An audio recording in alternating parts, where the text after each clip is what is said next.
It drives you nuts. Welcome everyone to the Voice of Terminus show, number 184. Oh my word! What That's were we 180 thinking? too many. Yep, that's 100 exactly. Damn right. What have you all been doing? Why?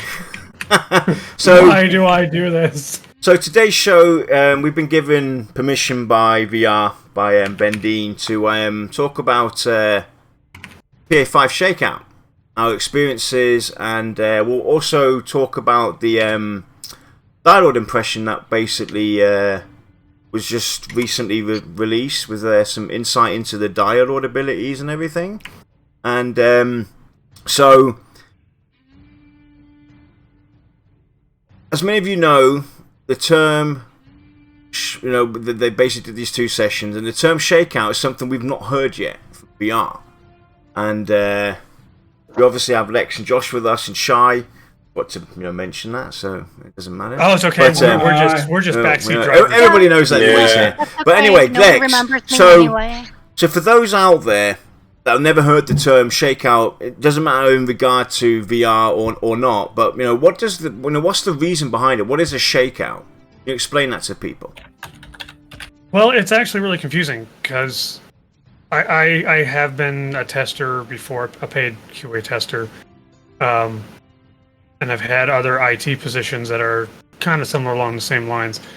And anytime everyone's ever said Shakeout, that's always been the term for distributing any files and documentation that are needed before the testing happens. Which is, I don't know why I was really confused at the terms.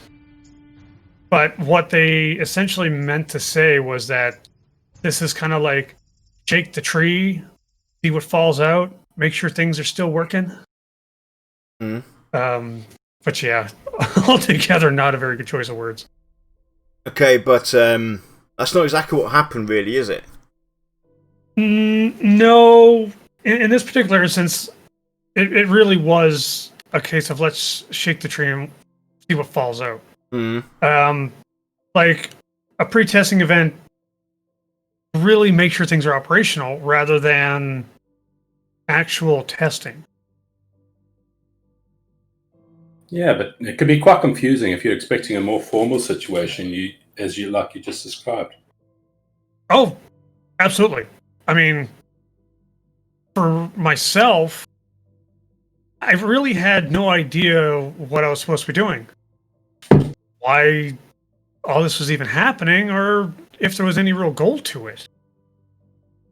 Well, there really wasn't any goal. It kind of felt like we were given, a taste of or taste to quiet the people out there that have been waiting for so long, that are, loud within the community. What's going on? When can we get in it again? Etc. Etc. Etc.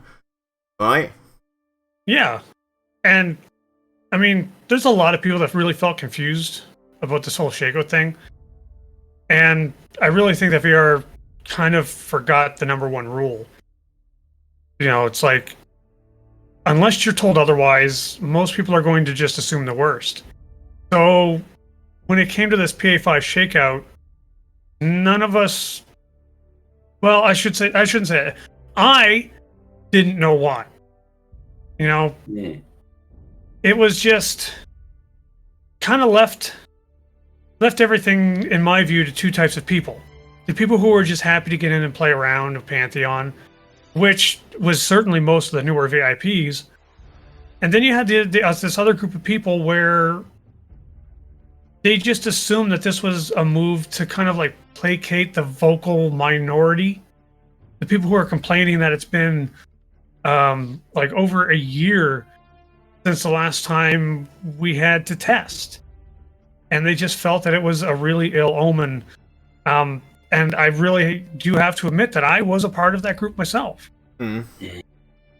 Well, it would have been nice to receive some small notice, at least, as to what the purpose of this PA5 Shakeout was before it started, rather than after the fact. Well, in all fairness, though, they did do the pre-stream, or that stream, that Shakeout stream that's on the screen right now, to kind of, inform everybody, hey, we're gonna have this Shakeout. and people will be able to, the VIPs will be able to get into the game and test it, this, that, and the other. But there's the problem. It went onto one medium, right? And that's... I mean, here's the problem as I see it. When you're dealing with your testers, they're relying on sources that they should leverage but shouldn't depend on. Twitch, YouTube, Discord. It's good to leverage these platforms, but you really shouldn't rely on them. I'll take myself for instance. I'm not really that important of a person, right? But I am very, very busy. I missed that stream that they talked about the Shakeout. And then when I did have time to go over and look at it, I just kind of glanced through it, tried to get any important information I could before I had to get back to work. I don't go to the forums. I think forums are a breeding ground of just horrible, just nasty attitudes. They're also antiquated and just a pain in the butt to use, trying to find the information you want. Discord is a little better, but it's still essentially the same thing. It's just a live forum. So I don't go to the forums. I don't really go to the Discord because I don't feel like having to sift through 50, 60, 70, 200 messages to find what's actually relevant to me. But when you look at testing a game, you're most likely going to have a patcher or some kind of installer program. So why aren't these notices and this information being provided through that same means? It's something that is completely unavoidable by a tester. You can't help but see this information if it was on a patcher or in an installer. Yeah. But if you put it on a medium that I don't have to go to, you can't expect everybody to go there. Yeah. And this is one of the reasons why so many people were just like, the 8.5 Shakeout, what the hell's going on? I think that's the problem, the era we're in nowadays, where we have the means at our disposal of Twitch, YouTube, content creators, Twitter, Discords, you name it, and like you said, we all rely on those too much. I remember back in the day when Facebook, kind of started kicking off, and people, talking about Facebook and a party and this, that, and the other, and you hear them talking, going, "Hey, did you hear about this party?" And you're like, "No, I don't. Where was it?" "Well, it was mentioned on Facebook." "I don't have Facebook." You got to look from those people, like, you don't use Facebook, you're not on Facebook, who are you? And I think that's what the problem is nowadays. We rely too much on all of these platforms, and like you said, not everybody uses them, not everybody has the time, and putting it onto their patcher, so that when the people log in, they get like a pop-up message, or be it whatever, or while the game's starting, a pop-up message pops up. This is PA5 Shakeout. This is what we're trying to test, or this is what we're doing, and blah, blah, blah, blah, blah. You can't miss it. Bottom line is planning. Planning should have been right. I mean, I don't know. Maybe my standards are set too high because of my past experiences. There's a certain standard that I expect. And as someone who is, I didn't pay into this. Other people paid to get me into this. I take it far more seriously than I would normally take it. So when I see something that's like, oh, it's just here, download and go in and play, there's nothing to really do, everything's weird, just it really frustrated and upset me. And then I don't mind being corrected, but then someone will tell me, like Aaron just said, well, they did tell you in the stream, and it's like, well, I didn't catch the stream, sorry, I was busy. Like, oh, well, you could have watched later. I did, and I usually had it on another screen. That doesn't mean I'm going to hear everything. It doesn't mean I didn't walk away for a minute when he's talking about it. Oh, well, it was in the forums. Well, I don't go to the forums. I don't have to go to the forums. I have enough things to deal with. Yeah, the thing is... sorry, Lex, I just want to say one thing, is that in this world where there's so much information coming at you from multiple areas, and where the information coming from VR is few and far between at the most part, because obviously they're working on things. You're going to miss a lot of the stuff. You're going to miss any type of announcement on any one single channel. So there has to be a better way of planning it. Yeah, and that's why having the. I mean, let's not forget we're also in an era where social media is kind of on the decline a little bit. Yeah. You know, so even if they were to say like, "Oh, well, we said it on Twitter," it's like, well, so what? You know, the point of this whole thing, or this whole rant, is that information that is very important, that should not be missed, needs to be provided by a means that cannot be missed by the people it is intended to reach, and controlled by them. Right. Yes. Right, because that's another thing. Okay, so let's say they decide to use the newsletters to share all this information about testing for testers. You know, just bear with me. They throw it up on YouTube, and all of a sudden YouTube does something crazy, and you just can't find it anymore. Like, oh, they stopped sending us emails now. Okay, so if I don't, personally, when I do YouTube stuff, if I don't get an email, I don't watch it. Because it's for me, it's like a playlist. It's like, oh, okay, this is what I have left to watch. I'll get alerts on my phone, but it's not going to sit there for very long. And I'm certainly not going to watch it there and then when I get the alert. So Correct. You just are relying on, like, say, YouTube, who changed their methods, and now suddenly you're missing half or more of your audience because of a change that you had no control over. Same with Twitter, though, as well. You know, sifting through those different messages. You know, if I don't exactly, if I don't go onto Twitter every day or every few hours onto Twitter, I might have 20, 30 different, you know, messages or something like that in Twitter that I've got to sift through. But you know, do I want to go and fly? You know, I'll fly through it. I'll fly through it and see what's relevant, because you know you also get messages in your Twitter feed. If you're not, you know, super careful, you'll have tons of stuff in there that are trash, and then you might and in between that trash, there's that message from about the testing or something like that. You might oversee it. Right. Yeah. So yeah. And anyway, I think a lot of my frustration from this whole particular subject is that I would expect this from a very small, brand new to the industry indie company. Not from a group who have in the past, you know, said that, you know, they're industry veterans. They sure don't act like it, or at least whoever is doing PR doesn't really think, just kind of goes with whatever they think's relevant, and it just gets very frustrating for me, because if I shouldn't miss it, then there should definitely be a means that I don't miss it. Anyway, so let's go and look at our experiences during the PA5 Shakeout. So I'm going to go and quickly describe the character creator and character select screen improvements. So there definitely were, it was a lot more tidier.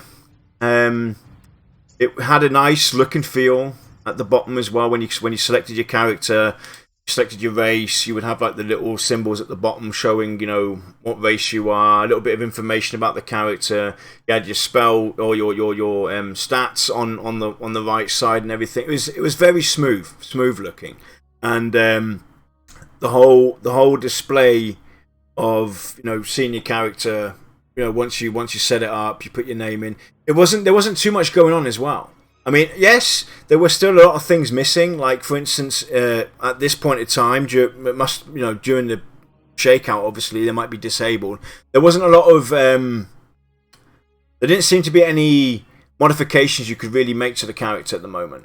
So that might be just switched off. So like they said, this is Shakeout, this is Grey Box. So those are things that are still most probably being worked on. So people that might have noticed that and worrying. I don't think you should have to worry about that.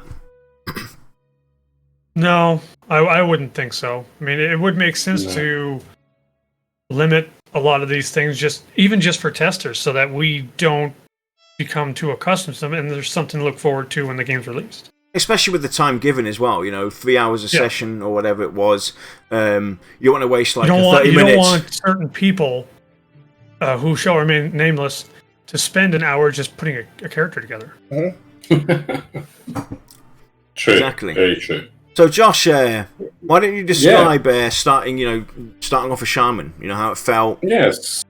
So, starting off the shaman, it was popping into the world. You appear and boom, you look around you, and there's not much really to look at in the shakeout. There's a lot of square boxing or checkerboard textures, that type of thing on the ground.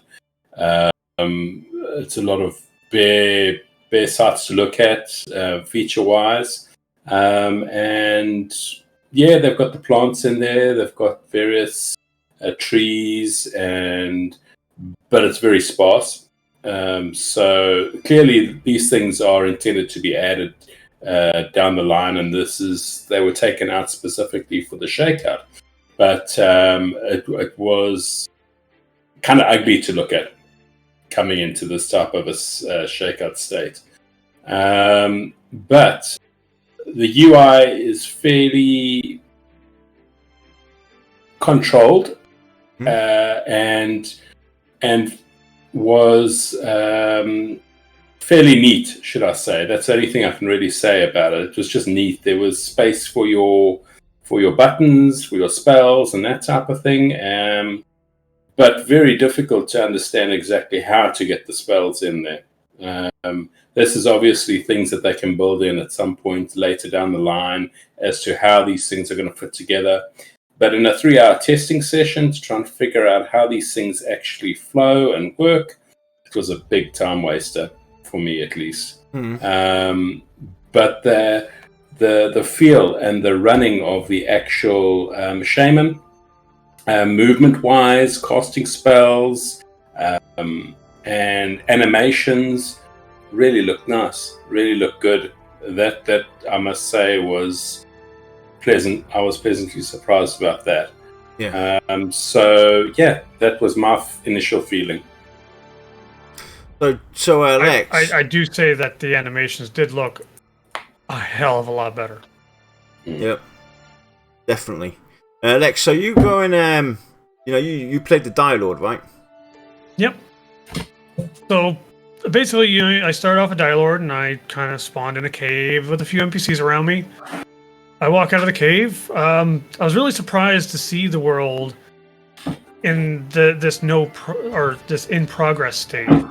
We had checkerboard textures as far as the eye can see, low poly trees and mobs that were barely above Minecraft level of graphics. And given my past testing experiences, especially with Pantheon, where the zones and everything were at least felt like in a much more complete state, or at least complete looking state. And then you compound the whole streams of Fairthal, how beautiful that zone looks. And then I see this more or less flavorless UI, minimal and very clean, don't get me wrong, but just flavorless. Kind of like licking cardboard. It was very hard to rein in my disappointment. Yeah, I mean, you say you were disappointed, but sure the testers felt the same way. But again, like I said, this is something we basically, just to quickly inform everybody, this was all. Lex didn't see, like you said, the stream or anything, so do bear with us while we explain all of this. But VR did obviously explain to everybody what was going on. But you felt disappointed. But what were you disappointed about? Give us, like Yarn said, and I gotta keep putting a disclaimer out there, because people are gonna misunderstand. I'm gonna have 15 freaking hate messages to deal with in the morning.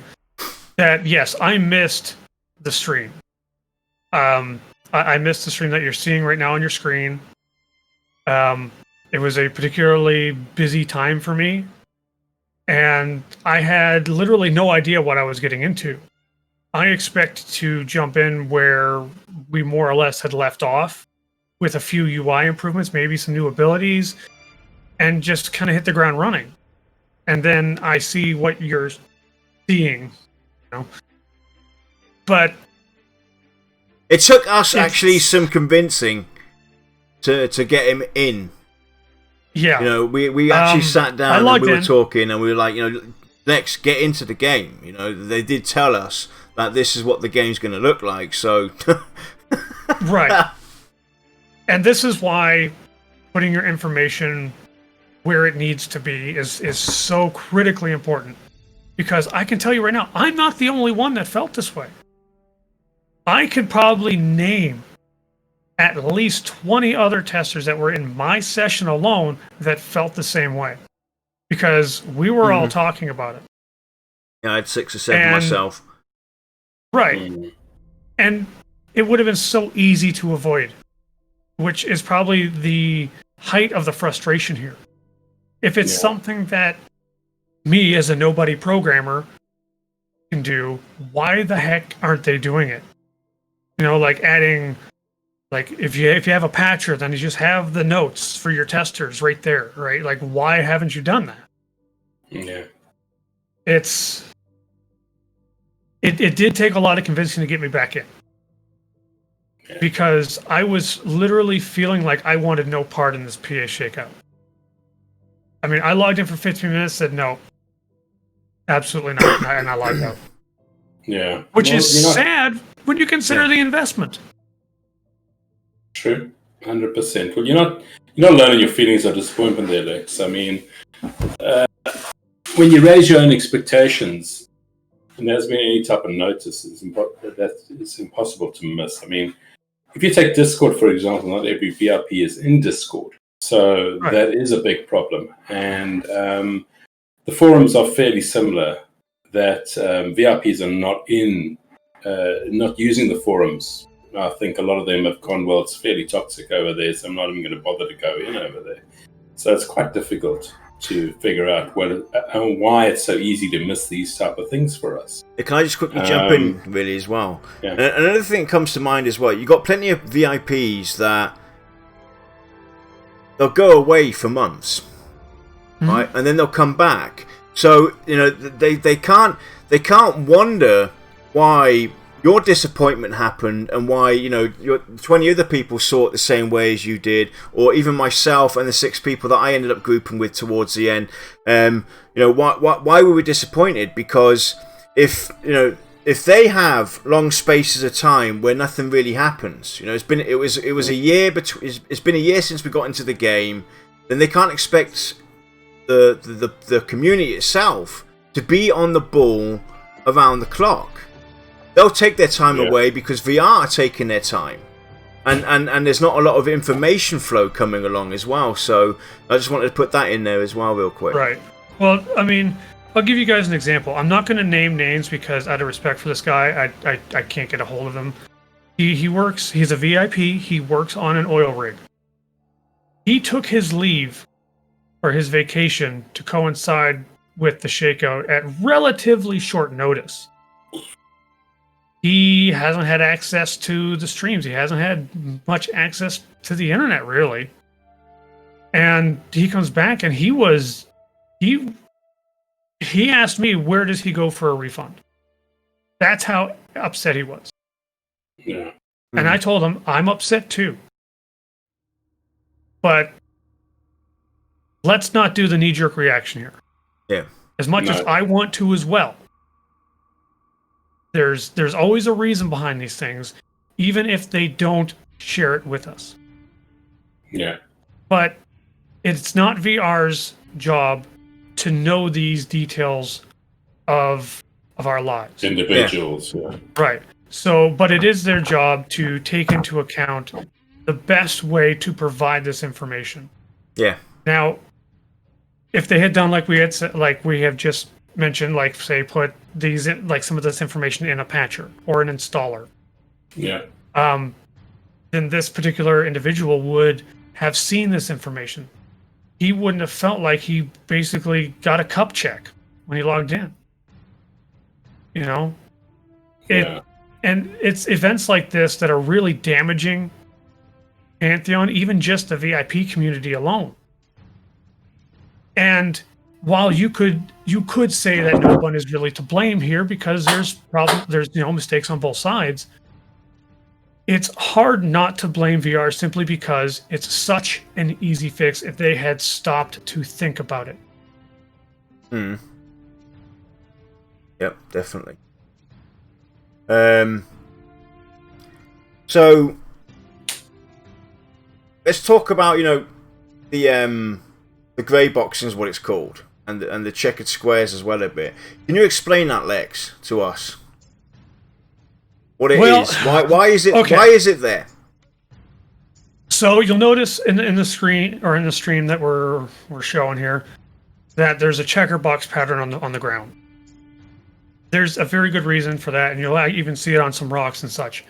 That reason is because let's assume that was a grass texture to make the ground look like it's grass.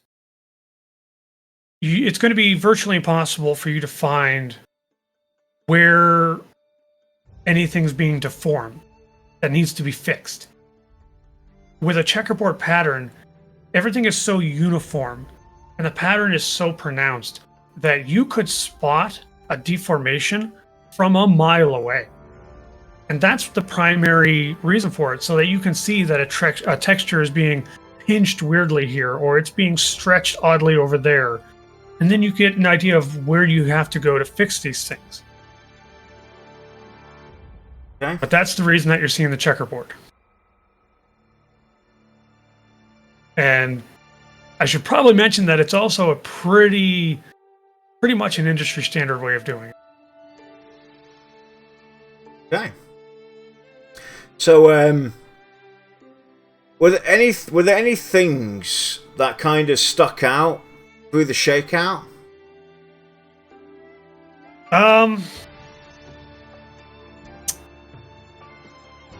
Well, okay. Here's where things are going to get a little doom and gloom. This is where I'm going to get an email saying that my VIP status is revoked. I need to start this off by saying, don't misunderstand me. Because I want the absolute best for Pantheon. I really do. I am still going to play it when it comes out. Okay? But their internal testing. This is what happens before we even get our hands on it. Their internal testing team will get in and do things to make sure that really glaring bugs that would prevent us from doing, our job. Just get that stuff fixed ahead of time. The one thing that really bugs me is that I'm seeing a lot of things that internal testing missed. Simple things. Like, let's take, for example, if you were to talk to an NPC to get gear. And you're supposed to go to them every level. What if you skip a level? And all of a sudden you're SOL. Kind of deal. Which puts you in an awkward position when compared to other testers. It can also make the entire thing frustrating. And a lot of people will basically come to me and say, hey, you should have just sent a message to Joppa. But the sessions are 3 hours. This kind of issue could have happened at hour 2, hour 2.5, hour 1. Mm-hmm. Yeah. And Joppa's got more important things to do. And plus, is it something that he can do, simply fix? I'm pretty sure it's not something that will be able to be fixed, right? It's easily fixable. It's easily testable. Like Joppa could have probably went and said, okay, here's what you need. And gear might be a bad example. An ability, doing it with abilities, might be a better example. And yeah, easy fix. But is this something that should have happened anyway? No, because you never gave us any directions. So if we don't have directions, we're not going to follow the plan you have. If we don't follow the plan you have, you need to test for eventualities. Someone talking to an NPC that we expect him to talk to every level, but he misses a level. Maybe he misses 2 levels or 3 levels. What happens? And I don't know. I really feel like the internal testing team barely did anything. The whole thing reeked of being unprofessional. To me. Which, again, added to an extra layer of frustration of why I wanted nothing to do with the second session of PA5 Shakeout. Calling their testing, unprofessional is pretty strong. Especially coming from you, Lex. While I do agree that the testing, has felt like they're just trying to... They were... It literally felt like, hey, let's just get this out there and, see what happens. But calling it unprofessional, that's kind of, they are an indie studio. After all, so... They are. They are an indie studio. They're also veterans. I'm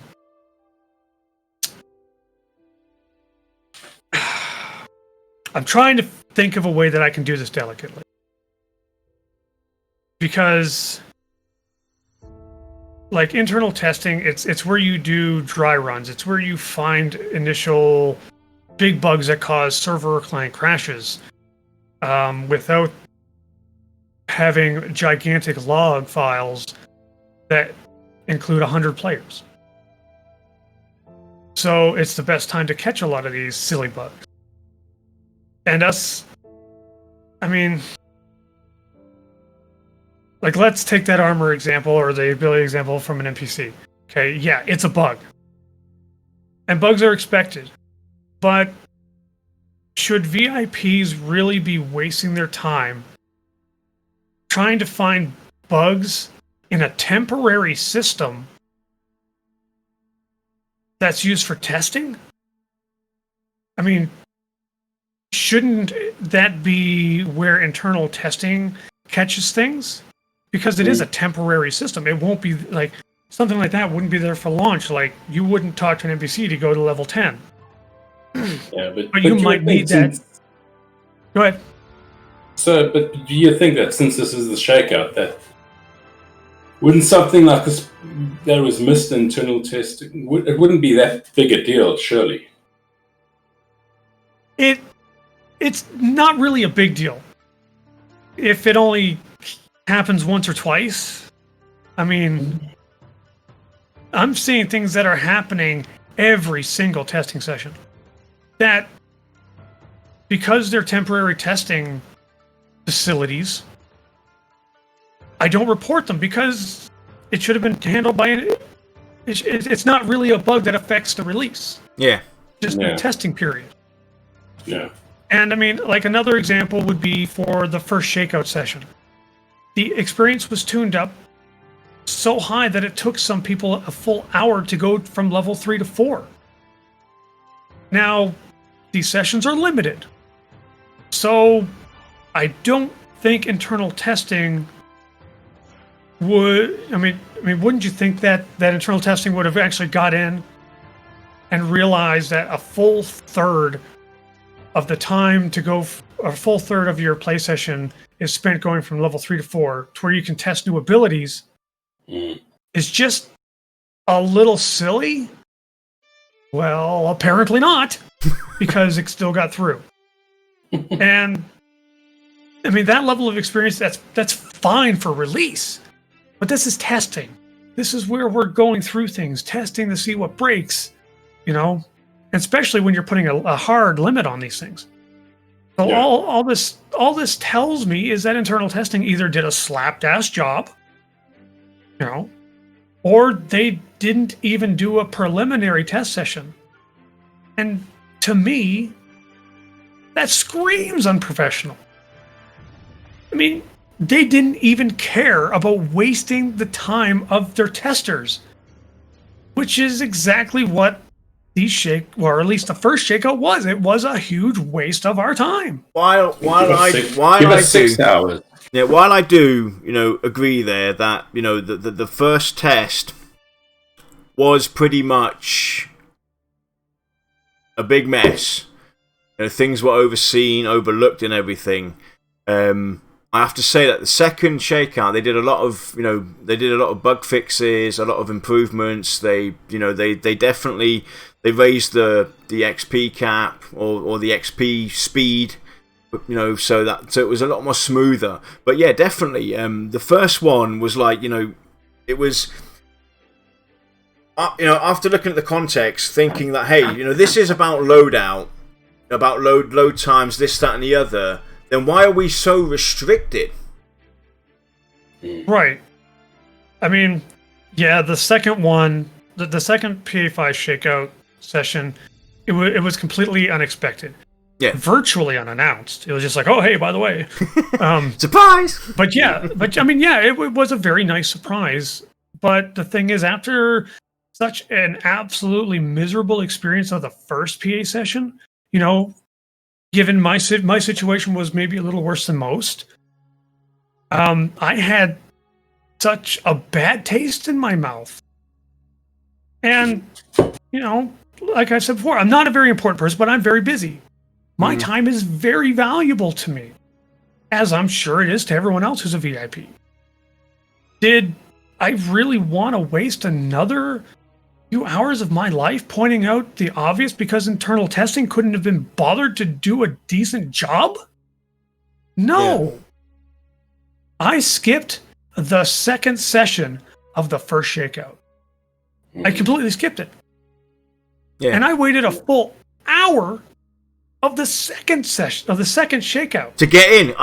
We literally had to get in. We had to tell me that it's actually worth doing now. Yeah, we actually, we sat there. We were like, in the game. And we was like, Lex, come on, come join us. They'd done some major fixes. They did this, they did that, they'd done this. Yeah. It took us a lot of persuading to get you in. I remember that. Yeah, 100%. I mean, it's safe to say that I think the testing could have been handled a hell of a lot better. Absolutely. But at least they're making some progress, at least into the second Shakeout. But I just hope they keep on improving these testing processes, because I don't think people are going to sit through it any further, I think. Yeah. I mean,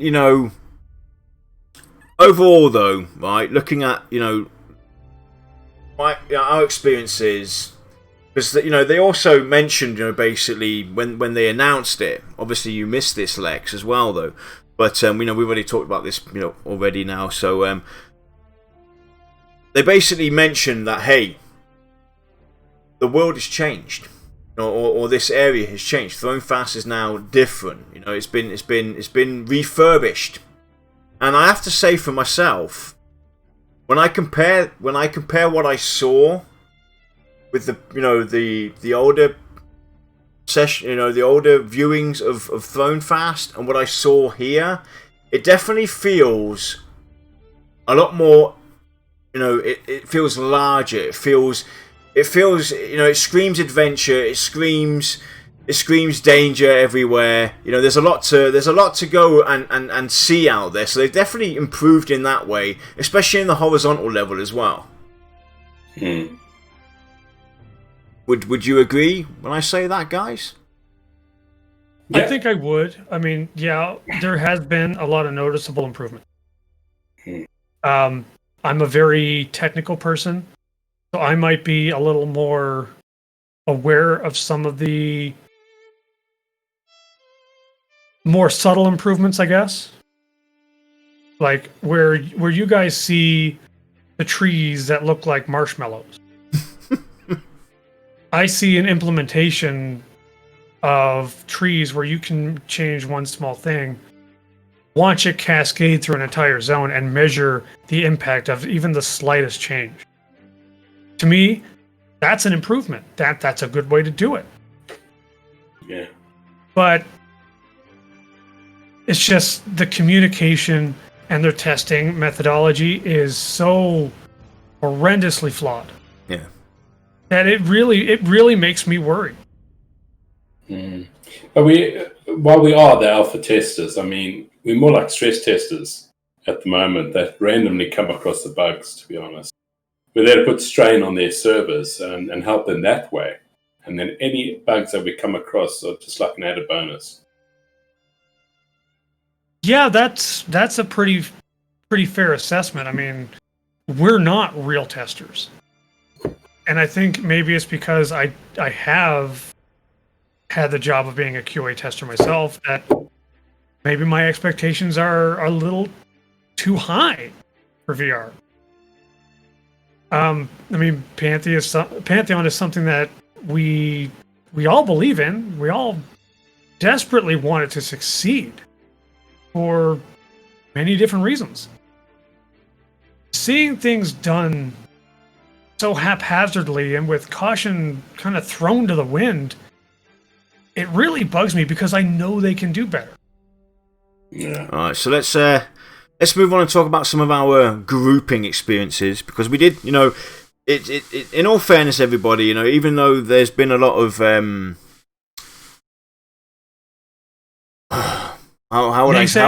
let's call it naysaying and disappointment. There were some positives, a lot of positives though. Like I've mentioned, the world feels a lot more adventurous and bigger.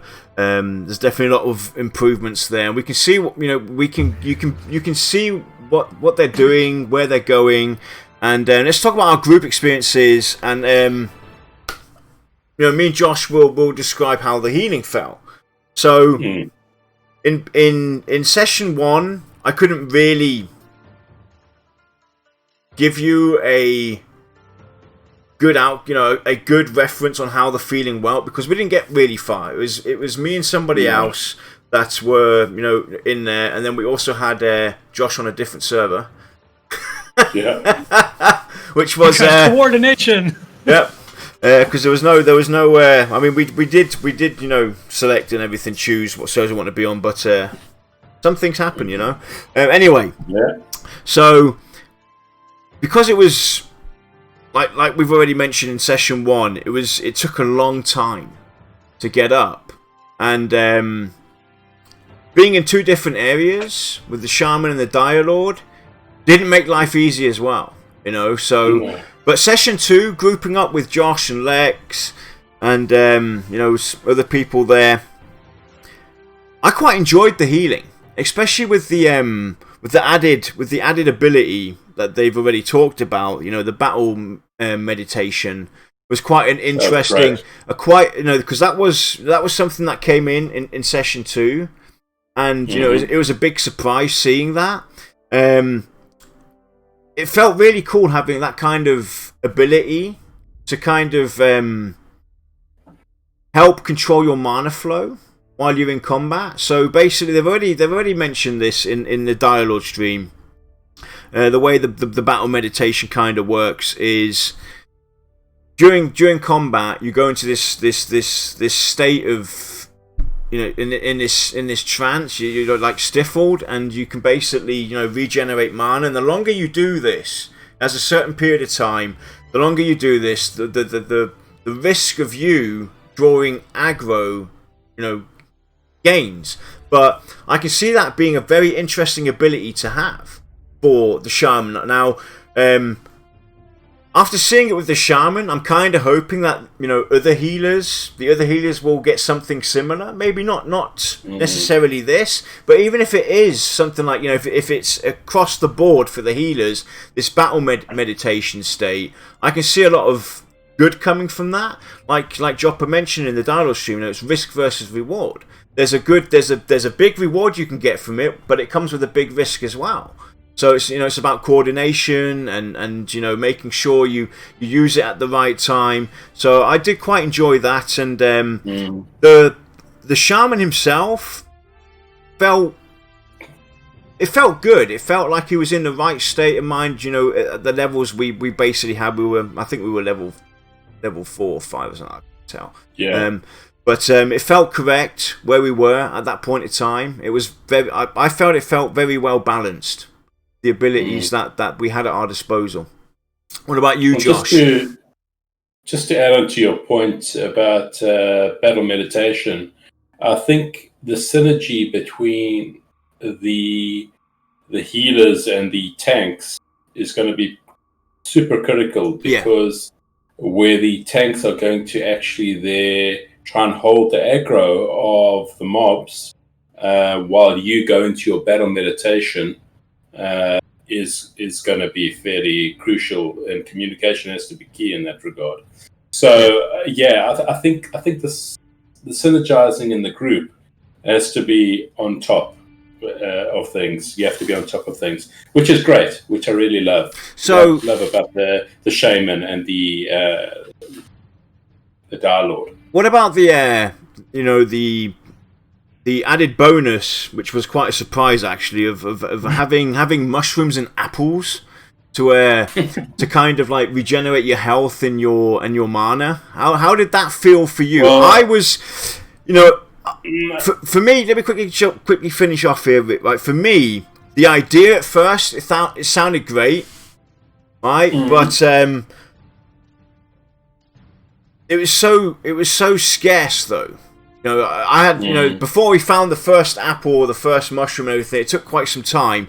But the general idea, I can see why they are experimenting with these kind of things.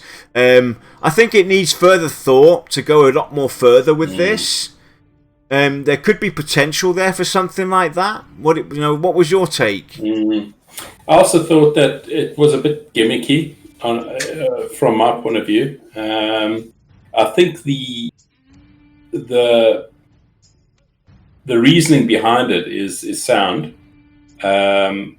but I think that having to keep on looking down for mushrooms and for apples on the ground and whatever as you're running around does become a bit of a pain in the ass, basically, after a while.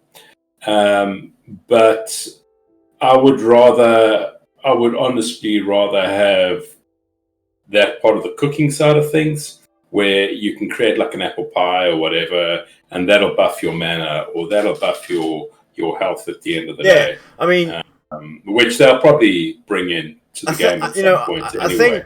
I think at the end of the day, the way I would like to see this, further experimented is, instead of having like apples on the ground or a single mushroom here and there, is like you said, obviously first and foremost the crafting of food and drink should be, the most important thing to look at. But if they want to add something like this as a kind of like a means of, oh crap, I've got no more food left. The way I would like to see this maybe done is like, have trees that you can shake, and then an apple drops or something like that, or have like patches of mushrooms put around where you can go and gather, some mushrooms, and not just the one or the two. Totally agree. Something along the lines of that, where you have. Lex is laughing there and shaking his head, going, "What the hell are these guys on about?" No, because my first thought was, is that why they called it Shakeout? Shake the trees for the apples. And all I'm going to say is Lionheart was one of our guildies that was playing with us. Thanks to him, even when I'm walking through a grocery store, I want to point to like, apple! Apple. I know they were just testing an idea, which is good to see. Yeah. The one thing that we noticed as well, Lex, is that you can stack the apples, but you cannot stack the mushrooms. Right. Yeah! So, what the hell? Oversight. The strangest thing. Yeah. But, I mean... with a limited backpack. It's terrible. With the first try at them, I would say that their attempt was successful, but I don't feel like it's something that needs to be in the game. Yeah. Because, for a couple of reasons. For the first reason, they were far too impactful. It was to the point where if you didn't have an apple or didn't have a mushroom, then you might as well not be doing what you're doing. Which can be tweaked, I understand that. The second was you can't add that to your bar, so every time you want to use it, you have to open up your inventory. Find it in the bag or wherever. Well, that's, but that's most probably, still things to be fixed, right? But here's the thing. The way to fix that is either letting them go on your hotbar, which removes an ability because of that action sets, or you add a new bar. So if you have a bar for your buffs, a bar for your active abilities, and a bar for your consumables items, or whatever. At what point do you say this is limited action set anymore? Yeah. You know? I mean, I know there's some people out there that are really against limited action stuff, but I liked it. I really enjoyed it. They could, but I got an idea. I just got it. It just went pling. If they want to do something like... If they want to do something uniquely different, like with the apples and the mushrooms, right? So, what about if they have, in the zones, certain trees that are special, right? Certain trees that are special. Now, we might be miles away from one, tree? Right? We might be miles away from one, so we're tough out of luck. But if there's if there's a tree out there that when you get close to it, it kind of gives you a buffer mana, and the same with grass patches or something like that. They could have like grass patches, special grass that gives roll around the grass and get better. No, but I'm thinking about ways to kind of bring in a system like that if they want to have something like that in there. Maybe that's the way to go about it, by having something like little areas where you might get be able to just get this 20 mana back or something like that. But then and the other question is as well, with having that system in there, does that mean that food and drink might not be in for the basic food and drink? Right, it's kind of muddy waters here. Yeah, because it's like do you go with something like from I want to say EverQuest 2 where you eat and drink and then it gives you a buff that helps you out of combat? Do you just do something where it's like EverQuest 1 where if it just sits in your inventory and your character will periodically eat and drink and it provides some manner of passive buff? Or do they just act as potions? Everyone's going to have their own preference here. Yeah. There's even going to be people who don't want anything like that at all. I would love to see crafters included here somehow. But I think making food consumable potions is a bad direction to go, because you're running the risk of putting yourself in the category of these Korean potion chugging games. Yeah. Yeah. And I mean, I am absolutely sick to the bone of that garbage. And I don't know if having something like apples as potions in Pantheon will be different enough to make me not think I'm playing a Korean burning dumpster. My cat. Give me a second, guys. I got to go and check. I think my cat's house got run out. Okay. This now just turned into the lecture show. Pause. Prepare to be demonetized. Oh God. Oh, but yeah, I mean, as negative as I've talked about the PA5 Shakeout, most of it comes down to the organization of the actual event. I don't know if Pantheon has anyone who's actually organized any kind of testing flow, I guess you could say. So that's where all of my negativity comes from. Everything else was positive. I mean, if you look at the stream that we're showing here, all the animations are smooth as butter. They don't look awkward. If you remember the older animations, the humans walked like there was a stick shoved from stem to stern. Guards walked around like they had freaking flesh-eating bacteria for deodorant. Yeah. I mean, despite the looks, if you sit down and think about it, Pantheon really has come a very long way. Yeah. But when it comes to like my experience with the Direlord, the Direlord, he actually felt a lot better than previous sessions. He felt very aggressive. He felt competent. He felt like you needed to pay attention and have a little bit of skill. While obviously the Direlord excels at fighting magic mobs like wizards and such, Get into that in a bit as well. Yeah, he was perfectly fine just dealing with regular physical mobs. There was never a time when we were playing that I ever felt like I couldn't handle what was coming. And that was one of your biggest fears, right? It was. It really was. My biggest fear is that the tank class that I want to play is either going to be overpowered or it's going to be underpowered. Yeah. But, like, I mean, these short duration but high impact abilities like Vital Cage that we've seen in the Direlord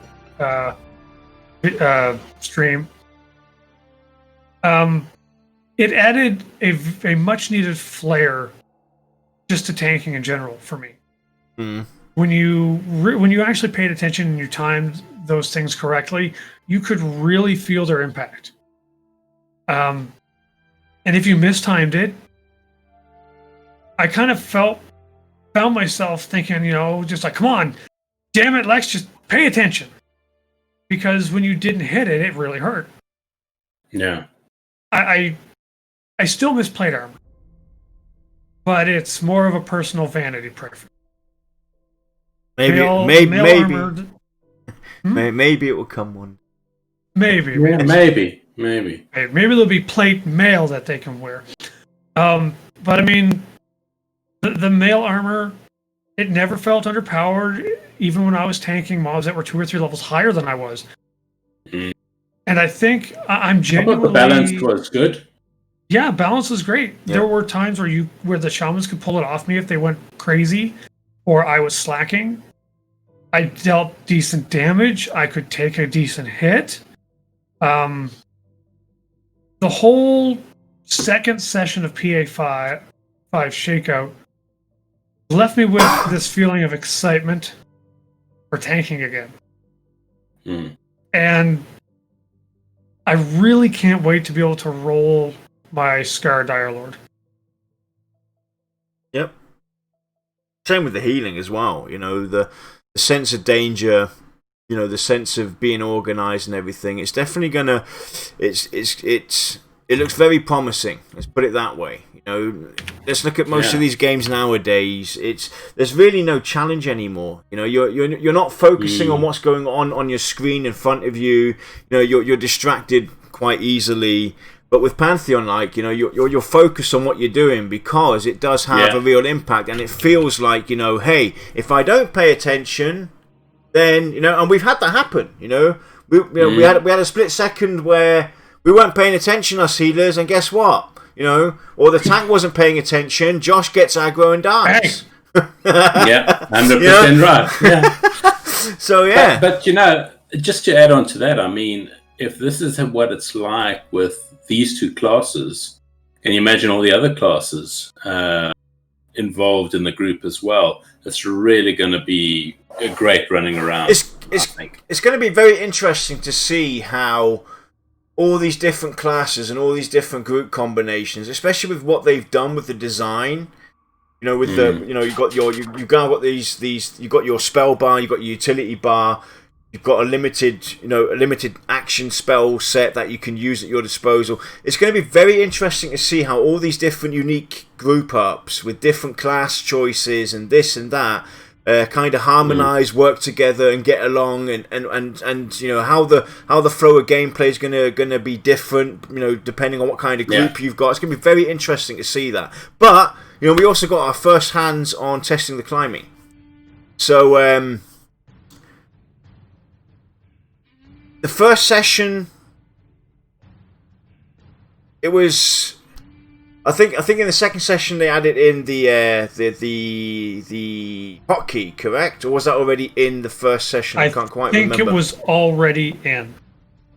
Because I wasn't really, because I didn't quite, grasp that. So, climbing overall felt very interesting, but I have to say, they might have to look at the climbing a bit more detailed, because even though I'm excited about the climbing system and being able to, go places and do things, there's definitely, it felt like there's too much climbing allowed. like going into the weirdest angles. It you know, it felt like, you know, I'm Ethan Hunt in Mission Impossible 2, hanging on that mountain that's at a 37-degree angle, and I'm hanging there climbing up. It didn't quite feel right. So, but overall, the climbing's definitely going to be a very powerful system. It's going to allow us to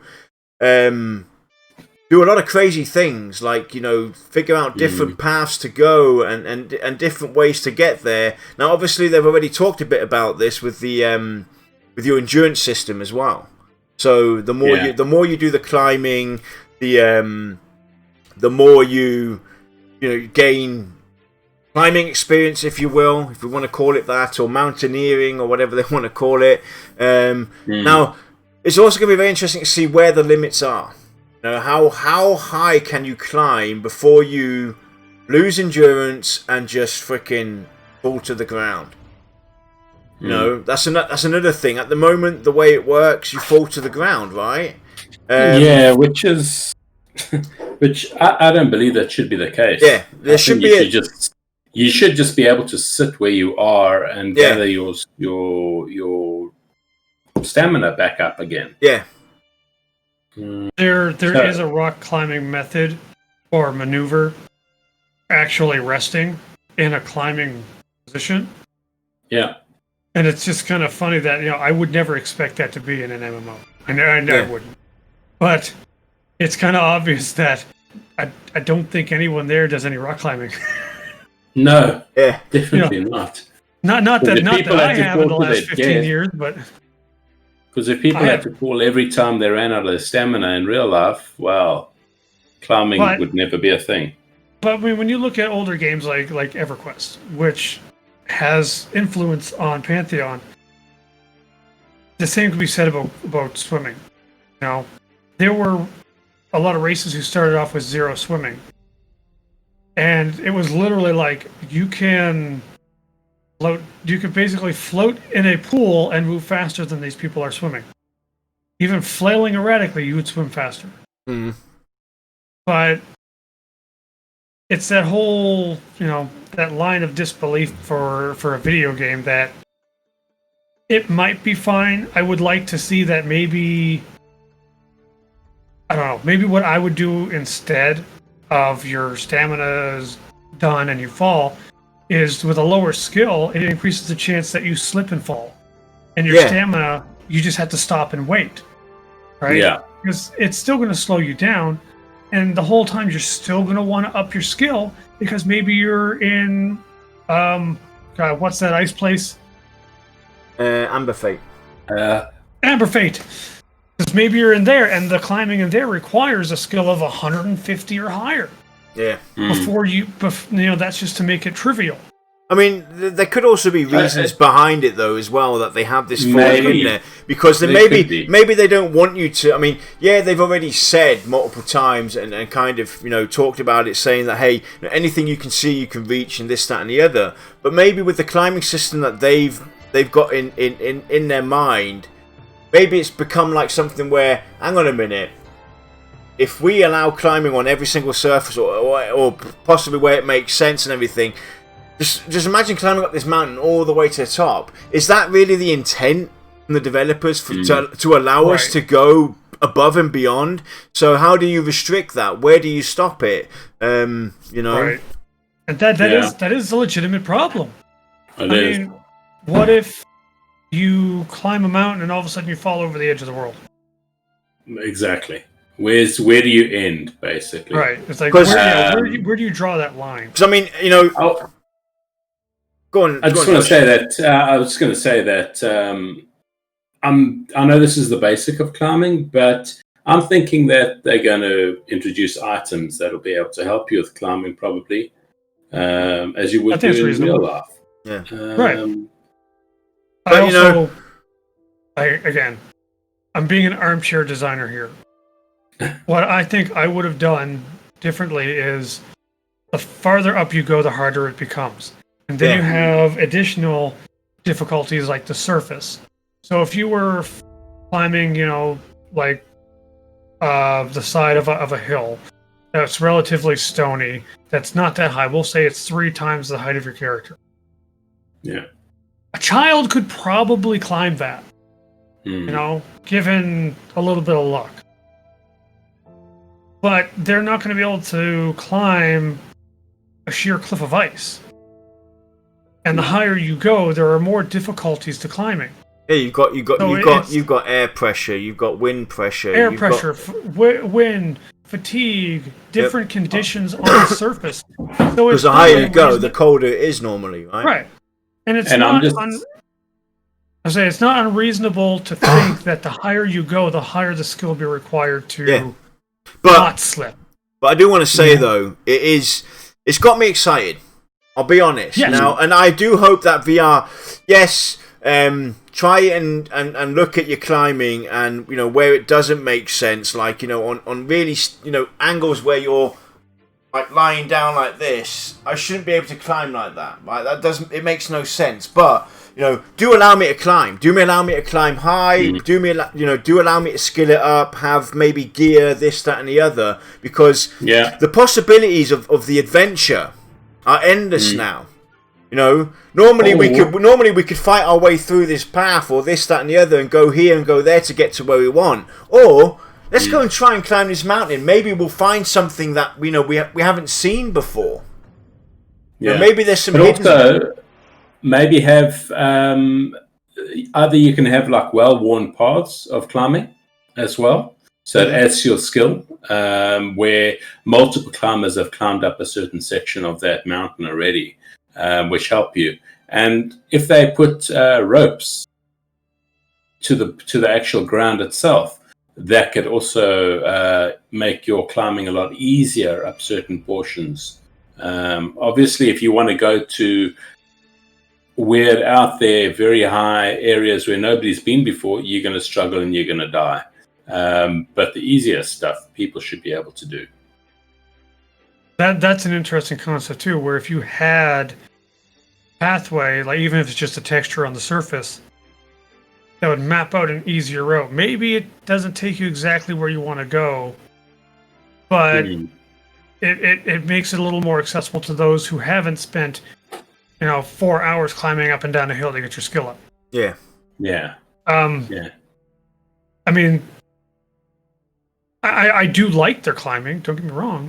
I really do. I think it's a great start.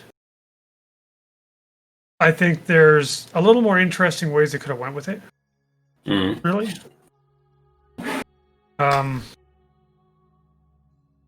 And kind of thinking about it, I think the climbing might be one of the reasons why they had to redo older zones. Because we see here, it said during the stream that this was a previously in a much better state. Yeah, basically on the screen right now. It definitely. Yeah. There's you would look at that and think it's a step back. Yeah. But climbing could potentially be the reason why they had to redo these older zones. Climbing and separation of evil races versus good races. Yeah. I mean, that could well be. But to kind of, also talk about the positive of this, though, I mentioned this already earlier on. With the redesign of Thronefast and Avendir's Pass, people will not be disappointed, in my personal opinion. It definitely feels a lot more vibrant. It feels a lot more adventurous. It feels like alone in the Direlord stream when they were showing off Avendir's Pass, the vast view that you had. Now, even if there are zone lines between that, doesn't matter. It feels like it's a huge, vibrant world that is full of danger, full of making you want to go out and see what you can find and map out. And the same with Thronefast. Thronefast looks a lot more achieved now. It looks a lot more wondrous. You want to go out and explore all these different areas and see what's around the next corner and this, that, and the other. So people will not be will not be disappointed at all, in my personal opinion, with the change that they've taken. Right. But I'm sure. So I'm curious, Josh, how you think that the climbing is really going to actually impact adventuring. I think that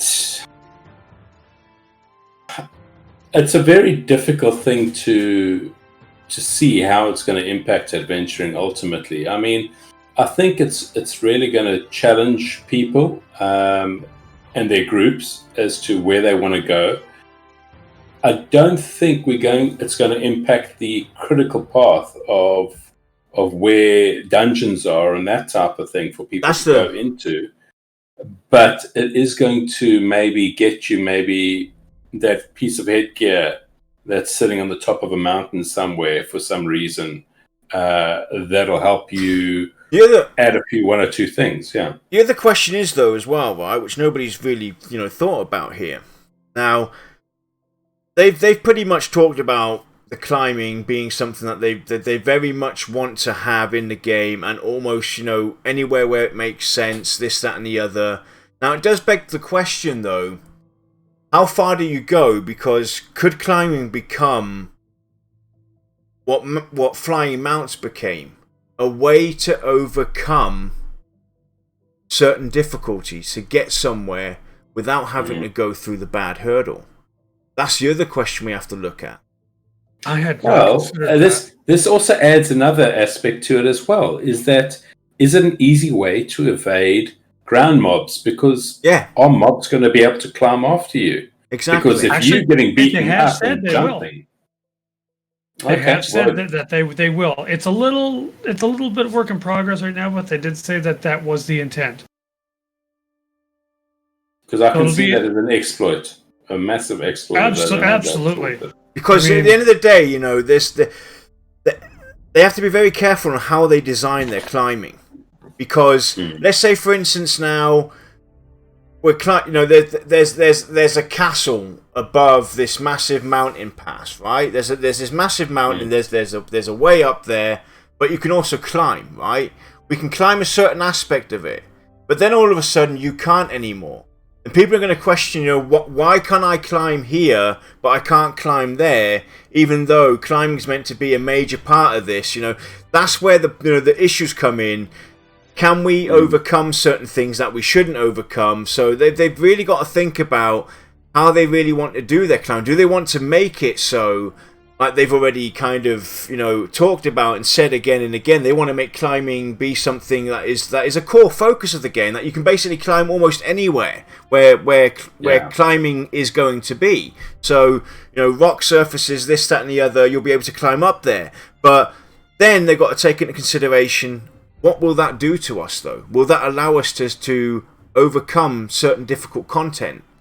And then if you all of a sudden put a restraining order in there by saying, right, this is a surface that you can't climb because that you'll be able to overcome there, it will kind of take away from the general goal that they're trying to achieve.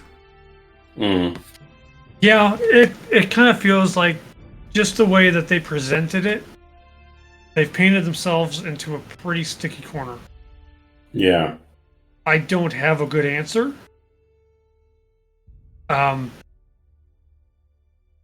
Because that definitely feels like a damage control situation. And now that we're discussing what we're saying about climbing, it actually makes sense where they go up to X amount of stamina and you have to fall back down. Because if you had to just pause and wait and then climb further, those mobs that maybe can't climb are never going to reach you. So you're going to be able to exploit that big time. Yeah. So falling will allow the mobs to actually take you out as you hit the ground. Yeah, that is a good point. But I want to be able to escape when my back's against the wall, for Christ's sake. No. Absolutely not. So let's go. There is a reason why they do everything. There's always a reason. It's everybody out there knows that VR isn't exactly known for their communication. It's always been their weakest point. And I think this is certainly another case of a little bit more communication could have went a long way. Yeah. So shall we go and have a look at the Direlord? Yes. Yes. Let's. So I'll bring that up on the screen, and then we'll have our expert on Direlord talk a little bit about this, and then I'll jump in. Wait, Sacred's here?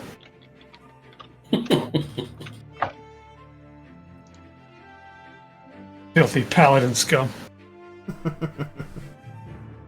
I mean, hi, Sacred, love you.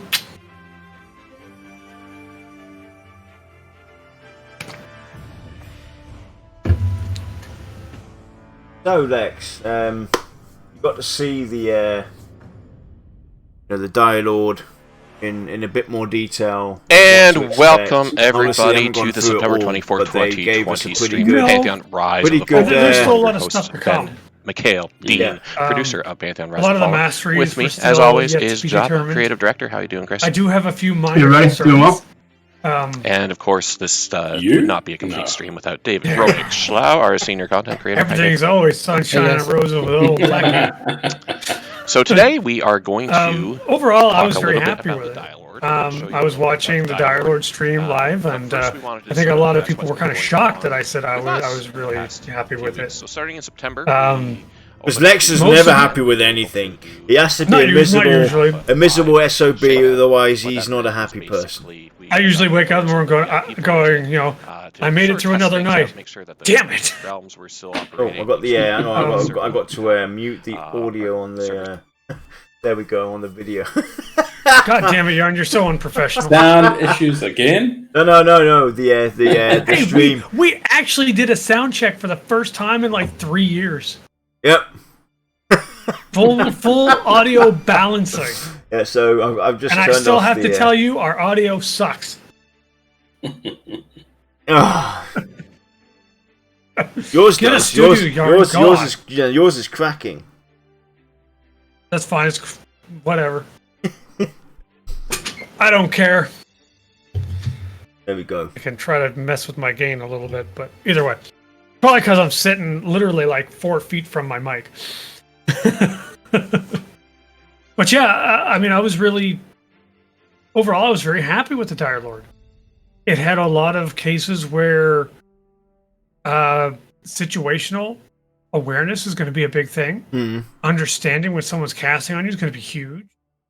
I like the fact how they operate a little differently than your standard tank with their... God, I don't remember the name of that stupid ability. The taunt, that the more actions you deal, the more threat they cause, how it stacks up to 20. I really like that. Because that, to me, is like, I don't have snap aggro. That means I have to keep working to be a tank. That's what I want. I don't want to hit 3 buttons and then go make a sandwich. I mean, if I'm going to tank, then let me feel like I'm in a fight. You know, I'm not a paladin for crying out loud. Some of the masteries, I will say that the issues that I do have come down to necessity. I think it was called Dusk, one of the last abilities they showed. Yeah. It's something that drains 10% of the mana of your opponent, which is fantastic. Which is great, yeah. And through masteries, you can... I think it actually also gives you essence. But if you go full 3 masteries into it, it changes it so that it can be used on anybody, not just magic users. And that it will, if they're not a caster, that it'll heal you instead. My fear is that something like that is going to become an absolute requirement. No room for discussion. No room for variance. Because as much as I love my Direlord and my aggressive tanks, I still play my tanks differently than most people. I run unorthodox builds most of the time just because in past games, cookie cutters have been so freaking boring. I try to do something that's considered unoptimized so that I can give myself a freaking challenge, you know? Yeah. And I worry that these masteries are going to cause cookie cutter builds every time there's a patch. I don't want it. I think Pantheon should be... They're constantly saying that you can forge your own character the way you want to make them. I'm seeing a pitfall here. And I'm keeping my fingers crossed because that's one of the things that I really want to do. Yes, yeah, overall, Direlord gets 2 thumbs up. Yeah, you're absolutely right. With the Direlord, I also like the. I mean, when I saw him swinging that 2-hander, and the way he was holding it, I was just like, wow, that looks really great. But the whole Direlord and the way, he's basically a situational figure. He's got all these different utilities at his disposal, and depending on what kind of encounter he has, you have to be quick on your feet. But also, same with the healers as well. They have to be quick on their feet to realise, hey, what's the Direlord getting into now? What's he pulling? Oh, he turned off his threat dance. So now what is he? Yeah. No. I mean, I like that. I don't like stance dancing, I will admit. I don't like it. And WoW, it felt like... to forget, right? Well, in WoW, it really felt like it was just thrown in, make it so warriors didn't fall asleep. Yeah. But to touch on what you were talking about with the mastery system, I definitely agree there. I'm kind of fearful now that, like you said, the cookie cutter, the flavor of the month builds are going to come. I'd rather see something more unique, but the mastery system, I think, is something we'll have to talk about on a separate show. Because also, Joppa did mention, though, towards the end of that stream, he was talking about a build of Direlord where he's focused on crit, for instance. So there still might be that chance that it's not all that doom and gloom as we might be thinking with the mastery system, Lex. So it would definitely be nice to hear a lot more on the mastery system and how they actually plan to use it and how to overcome what we call cookie cutter and everything. So right, it's like I said, it's more just an I see a bump in the road here. Yeah, I hope they can swerve to avoid it. Yeah. Because it really isn't in a state where it can be critiqued. Yep. It's in an okay place. Don't get me wrong. I mean, it's usable for sure. They definitely need to. I think what they would need to do is, they can't advance too far with the mastery system. Have it almost finished and then put it into testing for us to all look at. That would be, a grave mistake to do, I think, because, like you said, you've already got your concerns. I've got my concerns. Josh might have his concerns, but the people might love it and everything and think it's great. They need to get that in as soon as they can for people to look at the state it's currently in, so that they can get some valuable feedback on it. Yeah. Right. Take this more as a taste, a small preview of what it can be. Yeah. Rather than this is definitively what it is. Yeah. Because I mean, honestly, I'm not even too hot on how it's presented in the UI, but yeah, I'm a nitpicky little bastard. Yeah, because I mean, let's quickly go and talk about this mastery system though, because they did that stream back, I think, at the beginning of the year, where they did the reveal of Faithal, and they had that big massive spell book that looked like a book out of something way beyond fantasy, like with different color codes and everything. I kind of like that. I hope that that's going to be that's what we're seeing now is just temporary. They had like different color codes. They had this big massive spell book. Like I actually did like that. That reminds me. What the hell ever happened to the mana crystals? Out the window. Gone. Sorry, it just came to mind. I'm like, what the hell? Yep. But that's a whole other show right there. Yeah.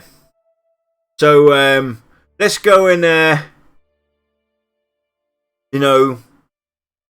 share our thoughts on Pantheon progress, Josh. Or do you have something to add to Direlord? Not really. I'm not. I think the Direlord, when I played a bit of it, it was great. And I'm sure they'll move forward in leaps and bounds with it, to be quite honest. But yeah, overall for Pantheon, my feeling is that there just needs to be more planning. There just needs to be more discussion or a little bit more thought put into these type of processes, these testing sessions. Give us a goal and what we want to do, and let us try and achieve those goals for you. I mean, I think it's important to you as well as important to the game itself that we crush whatever bugs that need to be crushed out there and help VR get to where they need to be with the game. So, yeah, please just plan things better going forward. Thanks. Well, progress-wise, I'm going to get in so much trouble. We are now where we should have been 2 years, maybe even 3 years ago. But I agree with Josh. Whoever handles the testing, they either need to go back to school or they need to get taken out into the parking lot and teach them a lesson. Because I don't know what drugs they're on. I don't think I've ever been a part of even a random beta test that's been handled so badly. The communication is, it's there, but it's off to the side. There's things in there that a lot of us are excited about and stuff, and then they're not there, or they're changed. Then they'll constantly say things like, we're transparent, but you don't tell us anything. We're VIPs, but we're not very important. We're testers, but you don't give us anything to test. You're showing off like what we see up here. They're showing you the spell book. Now, if you go back and look at the shaman video, that spell book looks awesome. Okay, this one looks like a piece of cardboard with. It is, but there's no soul to it. But again, right? Guys, I have to say though, it's grey boxing. That could be all part of it. You show, but this is the thing: you show us one thing, then give us another, with no real communication. So you're going to get the white knight types that are going to be like, yo, hooray Pantheon, no matter what you do. You could basically say we're closing down shop and they'd still be like, hooray Pantheon! But, there's going to be people like me that if I see something wrong or something I don't understand, I'm going to say it. I'm not here to make you feel good. I'm not here to... Well, it's not... pad your ego. If you do well, I'm here to tell you that you're doing well. If this is something I'm excited about, I'm telling people I'm excited about it. I'm excited about that goddamn Direlord. Because I am. I'm not excited when testing comes around because I wonder what sweet, merciful, rolling dumpster fire I'm getting into this time. I'm wondering what's taken out, what's added in, what are the things that I have no idea is going on.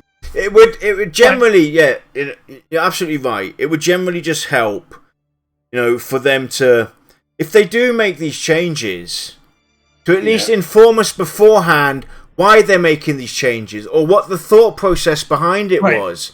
Because that's the biggest. I think that's the biggest thing. The biggest problem that we have here is. I'm gonna make a little bit of a public plea here to VR. Yeah. The VIPs that are here for your pre-alpha testing. It's no secret that I am one, so I'm going to tell you I am one of them. We are a resource to be leveraged. Everybody who's here as a VIP, not just here on the show, I'm talking here in the world, in this universe, or this simulation, depending on your beliefs. This version of this universe. We want the best for Pantheon. So to kind of have us sitting on the curb in the rain, it doesn't make a whole lot of sense. And I understand you could be worried about leaks and stuff like that. We're all under NDAs.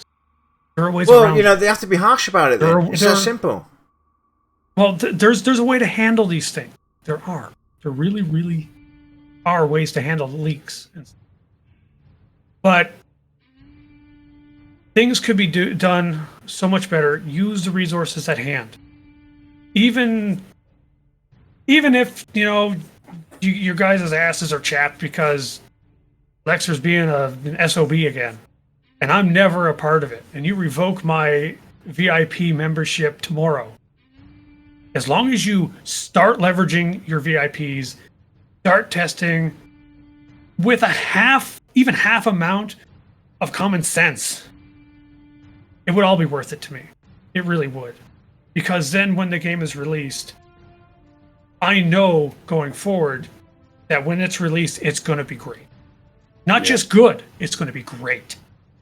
Yeah. Because it does feel like, because another thing as well, being such a smaller team, right, of developers and people within VR, utilize what you have at your disposal. We've, like Lexa said, we've all signed NDAs.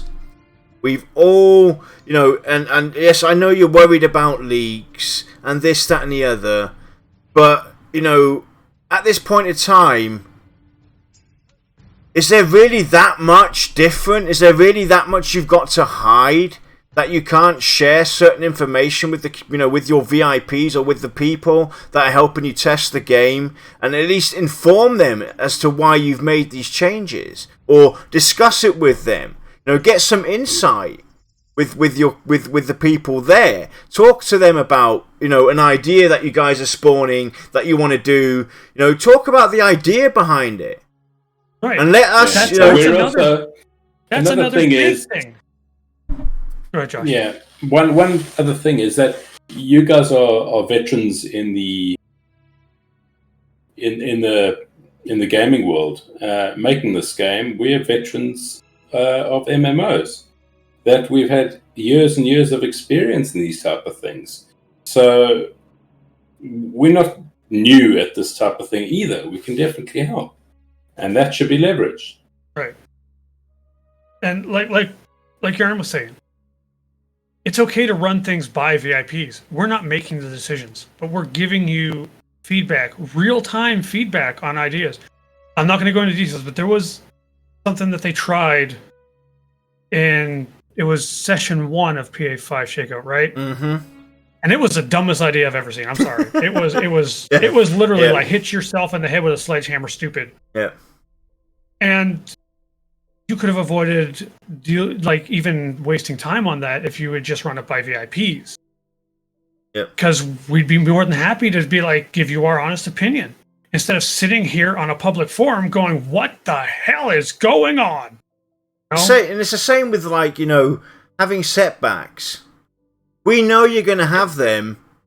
Everybody has them. I have them at work. I have them in real life. I have them with my family. I have them with financials. Everybody has setbacks. And there's nothing wrong with coming out and saying, hey, we've had to push something back, or we've had to shift something, or, because of us wanting to do this, and you guys actually liking the idea, if we do that, it's going to set us back. There's absolutely nothing wrong with doing that. We would actually appreciate the hell lot more out of you guys if you communicated that way. Right. And you'd have a lot more respect and support from us. I would be on the front lines defending Pantheon every time if I knew why the hell I was doing it.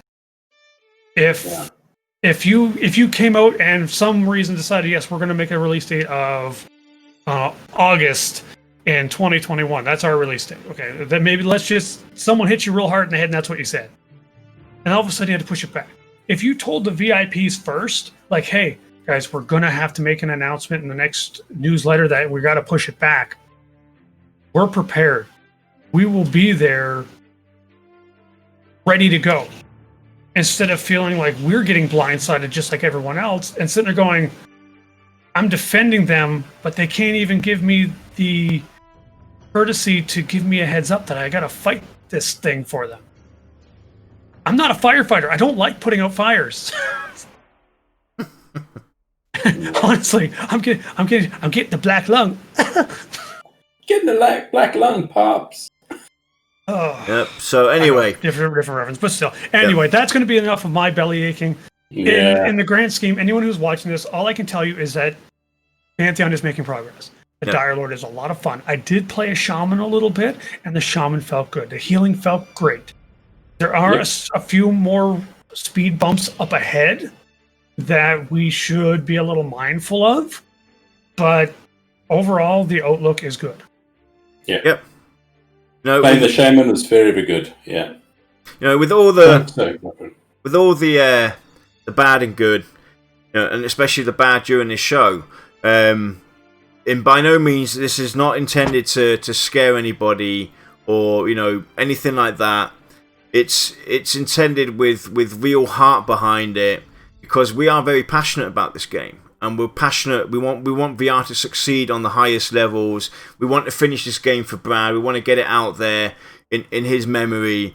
And that's why sometimes it takes people, it takes guts to come out and say, right, enough is enough, or this is just purely wrong. We're all human beings. You do get tunnel vision. And sometimes people are too close to the issue to see the problem. Exactly. Yeah. But, so like a big takeaway for this entire show is that we still believe in Pantheon. We still love Pantheon. Yeah. Still Orders of Visionary Realms. We wouldn't be here right now if we weren't, because 184 shows later. 80 shows, yeah. Yep. Yeah. I have got a hell of a lot better things to do Yep. than to sit here and bitch. Exactly. And we wouldn't have expanded our show. Let's go talk about something positive. The VoT show's expanded. We now have a sister show going. It's called Fully Geared. And, Plate, alias Brimstone Gaming, basically streamed out his first show on the 27th of October, I think it was.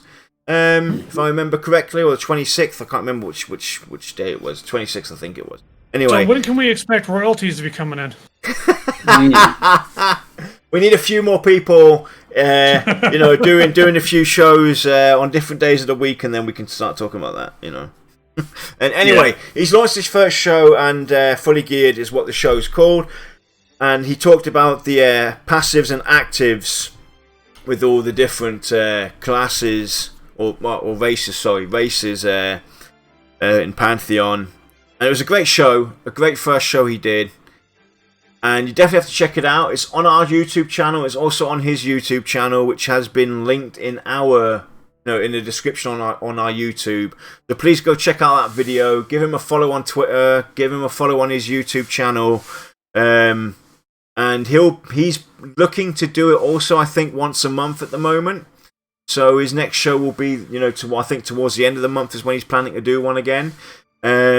So, definitely check out his Twitter for all the information. So that was a good one. We're basically growing there as well. We've got some of the people interested in coming on board and doing their own show to kind of spice it up and give you guys something different. Because, having us three old farts run our mouths for 184 shows. Old man. I mean, I do not want to count the amount of minutes we have done our streams. 184 shows. I mean, 184 shows isn't even the real number. We've got plenty of other. I think we're over way over 220 videos that we've done. Not counting tavern talks and all that other good stuff. Anyway, so it's definitely going to be refreshing to have somebody else come in and do the show. So Pantheon's future is definitely looking bright. Despite what we said today, it's all meant just with heart and soul, because we want them to succeed, and we know they can, and we know they will. They're definitely no road is completely smooth. There's always bumps. There's always going to be bumps ahead. Just a bump. It's a bump, exactly. And I think this game's going to be pretty awesome, and I'm really excited. And apparently, Baz can put this out there on Twitter. Apparently, big news is going to hit us this month as well. they put it on the website, I think it was, that they may announce PA5 schedule this month. That was released by Baz. I'm just going to keep my fingers crossed that it actually lands on a decent day for me. This time. You know, the question is, they announce it in October. Does that mean it's going to be in October? That's the question. You know, so I've got leave coming up, VR, from the 14th of October till the 24th of October. So, you know, just saying. No, anyway, they might announce, or it looks like they might announce the schedules for PA5. And Lex, this is where, you know, I think a lot of things will be clarified. A lot of things will look different because, you know, they've always said that PA5 is all about Faithal. So we'll see. Anyway, all we can do is wait and see. Yep, that's some good news coming up there. So obviously, you know, they're getting closer and closer to reaching Alpha. And yeah. Anyone else want anything final to say, or no? No, I'm done talking. Everyone can rejoice. I'm done talking. So we'll see you all on the. Let's have a look. When would our next show be? It'll be on the 7th of November. Is when we will be back next. So have a great October, everybody. Stay safe, look after yourselves, and we'll see you all 4 weeks' time. Take care. Cheers, guys. Have a great weekend and a great month. Don't get the COVID. Wash your hands. Yep. Wash your hands. Wash your hands. Yep, and wear the mask Wash over the nose. Bits. Over the nose, not under the nose, because, you know, sneezing as well does not really... Basically, cover your breathing holes. Cover the breathing holes. That's why I wear pants. Oh, you're so